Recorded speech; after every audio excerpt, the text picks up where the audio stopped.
తూర్పుగోదావరి జిల్లా Rajamahendravaram 3 town police station పరిధిలో రాజమహేంద్రవరం చుట్టుప్రక్కల ప్రాంతాలలో మోటార్ సైకిల్ దొంగతనాలు ఎక్కువగా జరగడం వలన దానిపై తూర్పుగోదావరి జిల్లా ఎస్పీడీ నరసింహ కిషోర్ ఆదేశాల మేరకు Rajamahendravaram central zone DSP Y Srikanth ఉత్తర్వుల మేరకు Rajamahendravaram 3 town police station inspector V Apparao పర్యవేక్షణలో SI MD Zuber 3 town and order police station సిబ్బంది హెడ్ కానిస్టేబుల్స్ ని కృష్ణ ఎన్ వెంకటేష్ చంద్రశేఖర్ కానిస్టేబుల్ అనువారు ఉన్నారు.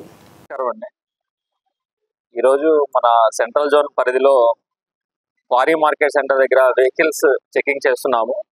వెహికల్ చెకింగ్ చేస్తున్నప్పుడు ఓ వ్యక్తి 20 సంవత్సరాల వయసు ఉన్నటువంటి ఒక వ్యక్తి అనుమానాస్పదంగా రావడం జరిగింది. పోలీసు వారు తనిఖీ చేస్తున్నప్పుడు చూసి పారిపోవడం జరిగింది.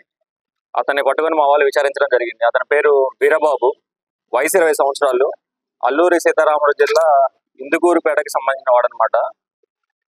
ఇతను బేసిక్ గా వెల్డర్ గా పనిచేస్తూ ఉంటాడు. అలానే హోటల్స్ లో నైట్ బాయ్ గా, వాచ్మెన్ గా కూడా పనిచేస్తుంటాడు. ఇతను చెడు వ్యసనాలకి లోనయ్యి సులభంగా డబ్బులు సంపాదించాలనే ఉద్దేశంతో చుట్టుపక్కల పరిసర ప్రాంతాల్లో 2 వీలర్స్ దొంగతనం చేస్తూ ఉంటాడు అనమాట. అంటే మన పుష్కర్ ఘాట్ దగ్గర కోట్లింగాల్ ఘాట్, అలానే కోటగుమ్మం సెంటర్, 2 టౌన్ లిమిట్స్, అలానే అంబేద్కర్ కోనసీమ జిల్లాలో కూడా ఆత్రేయపురం దగ్గర ఒక 5 బళ్ళు ఇతను దొంగిలించడం జరిగింది. ఇతను బేసిక్ గా hero Honda Splendor bikes, passion bikes ని ఒక యూనివర్సల్ కీ లాగా ఒక కీ ఒకటి తయారు చేసుకొని ఇంటి ముందు పార్క్ చేసిన, లేకపోతే నైట్ టైం రోడ్ల మీద పార్క్ చేసినటువంటి వెహికల్స్ ని దొంగతనం చేస్తూ ఉంటాడని తెలిసింది. ఇట్లా దొంగతనం చేసినటువంటి వెహికల్స్ ని మరో 2 వ్యక్తులకి తక్కువ రేటుకి ఇస్తూ ఉండేవాడు. వాళ్ళు పవన్ కుమార్, కోసూరి పవన్ కుమార్, ఇతను కూడా అల్లూరి సీతారామరాజు జిల్లా గుర్తేడుకు చెందినవాడు. 3వ వ్యక్తి అప్పన్న, ఇతను గోకవరం మండలం అచ్యుతాపురంకి చెందినవాడు.